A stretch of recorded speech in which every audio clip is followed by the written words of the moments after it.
Yeah, so welcome 2026 CDXC A.G.M. Um, we're online because we're not having a convention this year, which was a big decision, but I think everyone who's involved in WRTC will understand that it would have just depleted our numbers to have held it in that same time frame.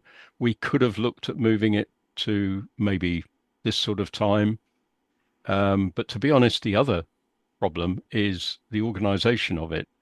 And a lot of the speakers that we might want are also going to be tied up in some way or another. So we put it off to next year, and there will be a convention next year. Uh, so basically, we're going to go through the formal AGM, and then there's a chance to have some chat afterwards. A couple of topics that, we as a committee would quite like input. So, I've done a few slides on that. But other than that, we obviously everything's been on the website for a while. The voting's been open, and that closed yesterday. Um, and I'll run through the votes as we get to that point. I'm just going to share my screen just so I can talk through the thing. So the standard format for the AGM. Apologies for absence. Then we need to approve the minutes of the 2025 AGM. There's one matter we discussed afterwards that I will just give a brief on. Chairman's report, membership secretary, treasurer's report, then the election of the new committee and election of auditor, and then we'll go into AOB. So, Chris, apologies for absence. Yeah, I've got apologies for absence from, I'll read the call signs out. Mike Zero Alpha Uniform Golf, G4 OBK, GM4 Fox Delta Mike, G0 FCT, G3 RWF Nick, GM4 Zulu November Charlie, G4 DYC, G1 VDP, G0 HDB, 5B4 AHJ. Unfortunately, one of the committee members, 2E0 Lima Mike Alpha, and G7 SLP. They are the apologies for the AGM, Chris. And we should add G3XTT. Don is away, but as we all know, he's standing down at this committee meeting. At this AGM. I've added Don. Yep. So thanks for that.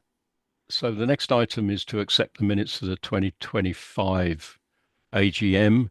They were on the website. They were put to the vote, and there were 58 votes cast, 53 in favour, none against, and 5 abstained.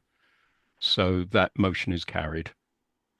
I said there was one thing that came out of it. If you remember, those who were there, we discussed our sponsorship of DXpeditions that were primarily or heading towards being FT8 biased.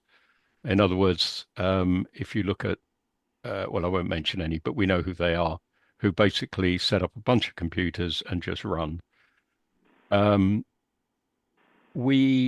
think we kind of concluded there that we should look to encourage legacy modes, but not put an absolute limit on it.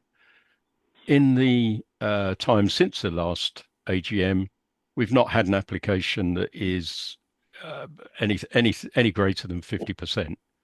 So the situation hasn't arisen, but we'll keep our eye on it.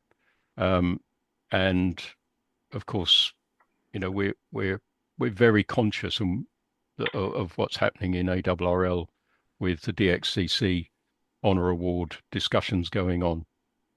And I think certainly Stefan and I have been discussing how we might address that at when we're all in Friedrichshafen to see what other other DX clubs think. Okay, so that's the minutes. So we move on to my report now.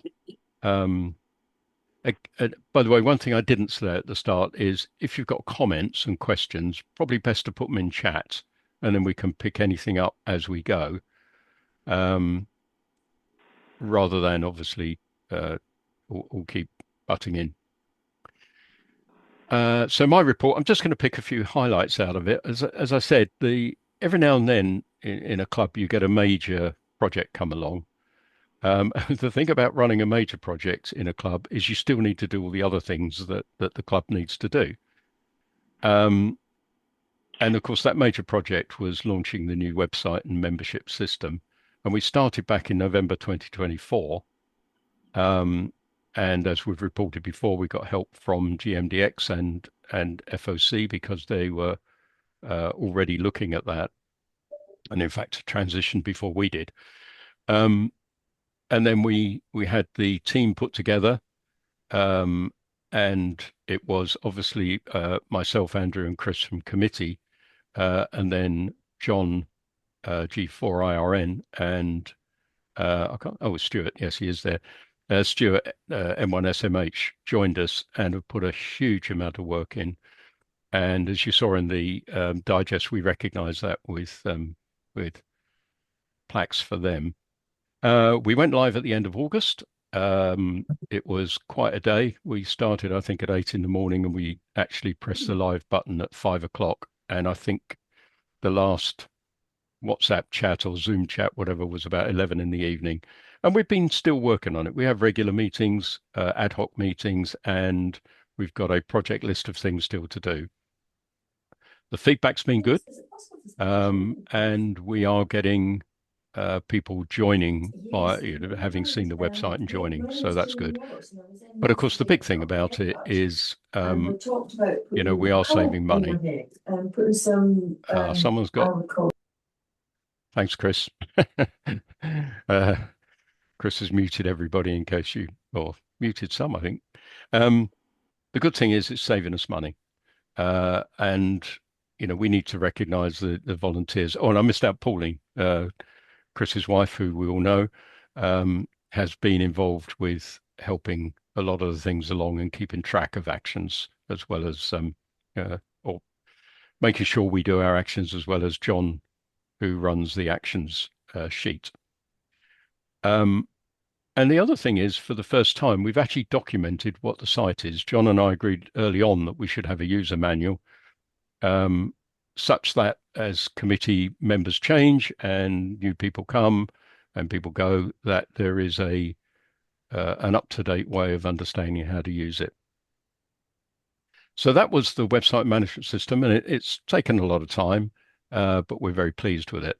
Digest, credit to Steve, who's our digest editor. Apart from producing what I still think is the best DX mag in the world, a bit of the hobby, he's worked on changing it so it now lies flat, and it also reduces postage, and there's slightly different paper as well. And again, the feedback on that's been good. So we've been trying to keep the cost down because postage costs are a big part of the expense of the digest. We did the expedition sponsorship as always. We gave money to our WRTC and Clublog, and Andrew will cover that in his treasurer's report. We did the challenges, very popular. I will talk a bit about that, and as normal, we do a presentation of the trophies. So I'll just run through the winners there so we can see them all. We finally got under control with the new badges, so that all members can get them. They can buy them one-offs, which was always a problem before. And then finally, on the committee, we managed to persuade Stuart that we're not an unreasonable bunch, and he volunteered to join the committee as webmaster. So we co-opted him back in February, and he has stood for committee this time, and it's a very necessary role. Committee, I couldn't ask for a better committee in that way. But one I particularly want to make comment to, and it's a bit of a shame he's not with us today, is Don G3XTT, who is standing down as president. As I put in my digest piece, He said he would do it for 5 years. He's done it for 11. And at the moment, we don't have a candidate for president. We have approached a number of people. I think if I'm absolutely honest, they're worried about getting hooked in for 11 years. And we have some ideas that we're working on at the moment. So we will come to the hub with that as time goes on. We have got, but I've put it down here. I will be presenting to Don this lovely plaque, and I will arrange to give that to him in credit. So that's mine. I've seen no chats come up, no questions. So Chris, it's over to you on the membership secretary's report.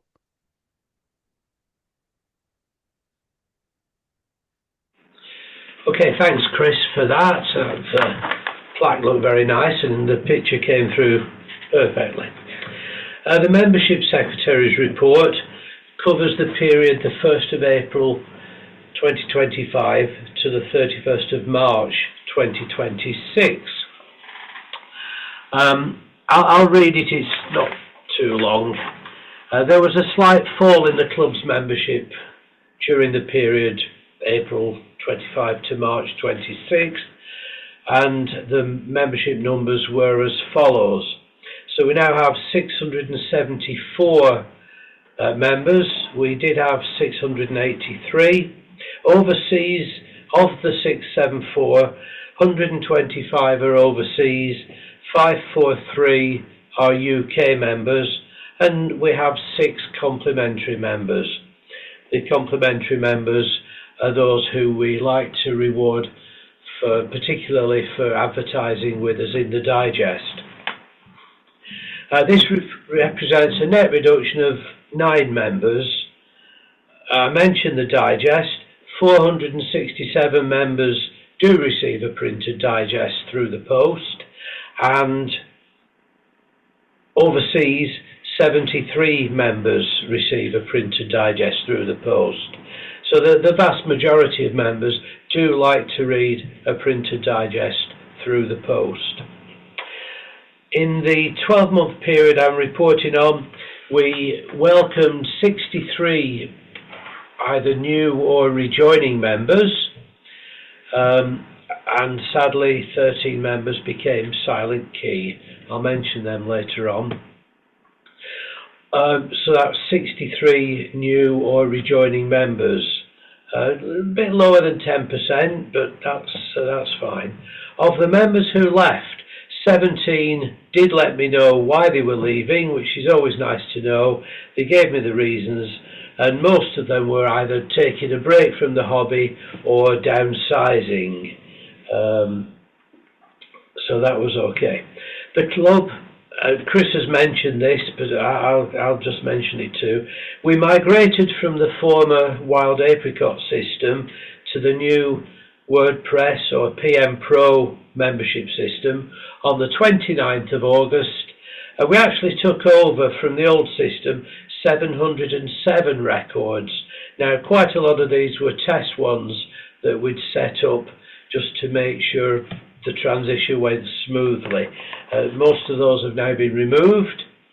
I'm very grateful to the work done by John, G4IRN, for all the work he did in ensuring a smooth transfer of membership records. At the same time as the change of membership management, there was the new look website came on stream. Website development continues, and it does appear to onlookers and visitors it's quite an attractive and informative website, and I'm sure that it's encouraged few people to join as well.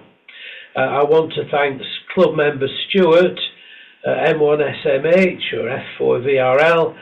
He's been instrumental in ensuring a good look and feel to the website, and the club is very grateful and has shown its gratitude for his work and enthusiasm in that.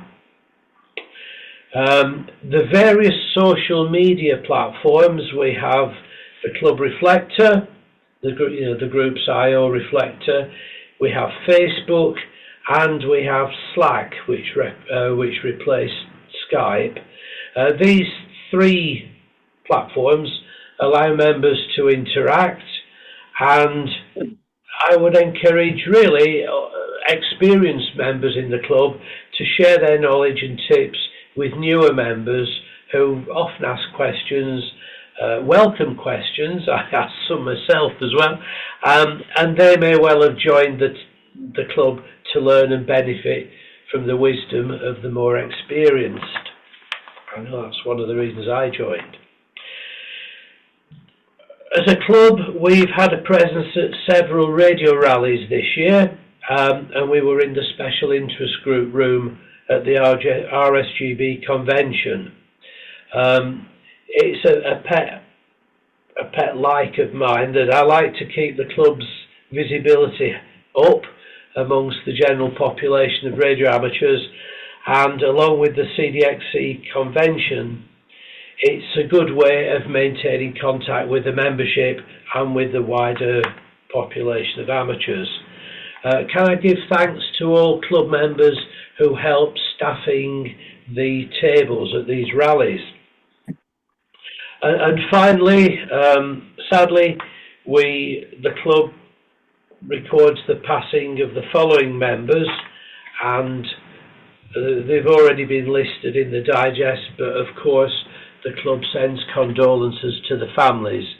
We lost Nigel Perkins, G4EJW, Mike Shortland, G0EFO, Chris Burbanks, G3SJJ, Derek Webber, G3LHJ, Bob Whelan, G3PJT, Bert Vandenberg, PA3GIO, David Waterworth, G4HNF, Colin Thomas, G3PSM, Steve Rosbottom, G0JEH, and more recently David Plumridge, G3KMG.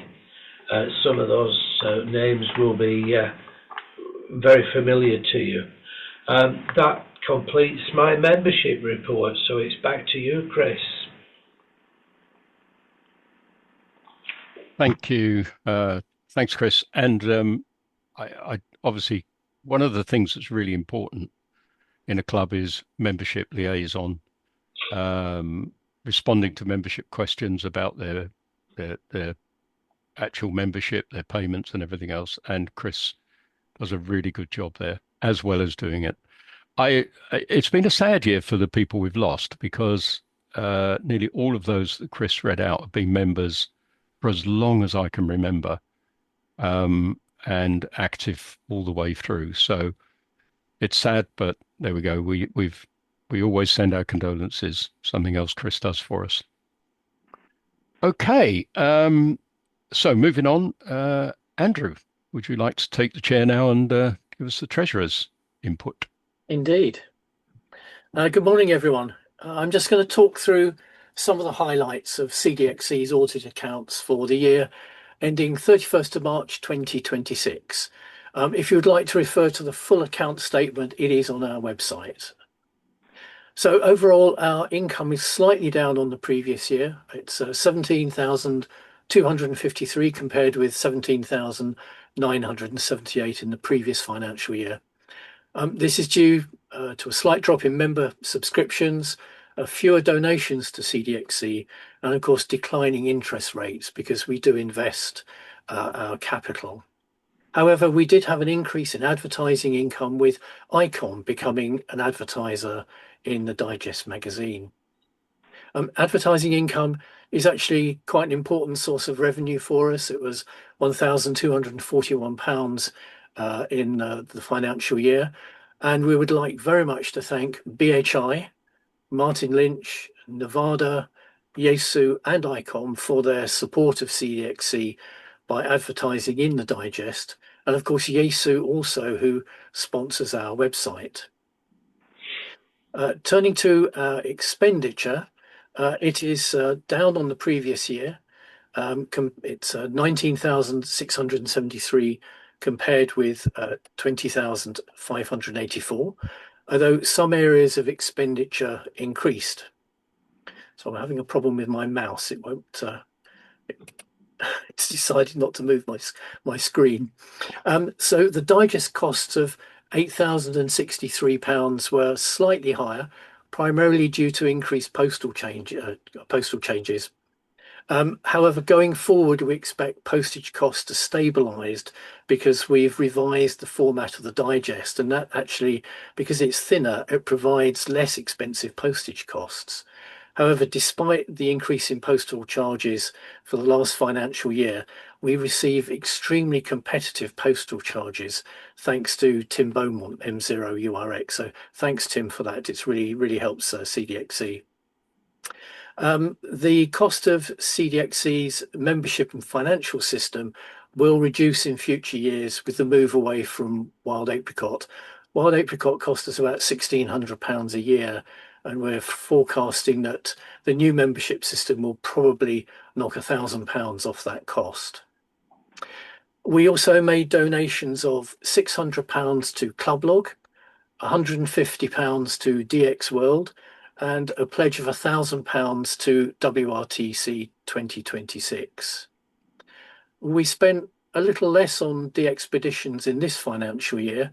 Nevertheless, we did sponsor 16 DXpeditions for a total of £4,520. We of course have a balance sheet, and moving on to that, we've made various provisions in the accounts for subscriptions that are paid in advance, DXpedition pledges, an allocation for the provision of trophies, CDXC's membership and financial system, and of course the donation to WRTC 2026 that hasn't yet been paid. We end the financial year with a small deficit of £2,420, but we move forward with a very healthy accumulated surplus of £13,899, which provides very adequate working capital for CDXC. Given our overall financial position, the committee has decided that for this financial year, subscription levels will remain unchanged. Finally, of course, I would like to thank our auditor, Owen Williams, G0PHY, for auditing the accounts. Thanks very much, Owen. And that's the end of the Treasurer's report. If there's any questions, I'm happy to take them.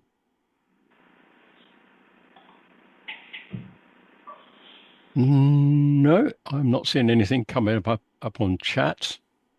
Chris, back to me. Okay, thanks. I just wanted to add two things, actually, Andrew. Thank you for that. One is that although Nevada was a very long-term advertiser in our magazine, and we're reporting obviously up to the end of March this year, they advised us last month that they would not be continuing with an advert.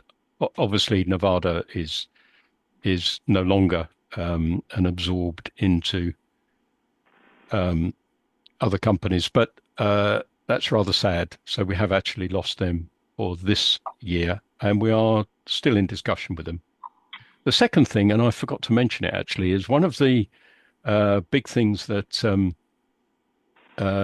yes, sorry, I was struggling to think. It's Moonraker I was trying to think of. Yeah. Thank you. Mine went blank there. The one of the other things that that Steve has done with the digest by making it flatter and changing it is more pages. And you'll notice that there is much more content in the digest. And that's obviously we ask for write-ups from the expeditions we sponsor, and they're coming. And Steve has done a great job in adding other things in rather than just a lot of the expedition reports. Okay, so the accounts needed approving, and I can say that on the votes cast, there were 65 votes cast, 64 in favour, 0 against, and 1 abstain. So that motion is carried. So the next item is to appoint the committee for the coming year. Again, as I mentioned, there was no candidate for president. The other members were put up on the website, and if I share my screen just to remind everyone, the votes were cast by the members, and it's interesting actually. We were discussing this at committee yesterday. Whilst there were 58 votes for the minutes and 65 for the accounts, there were 80 to 82 for every single, if you look at the membership there.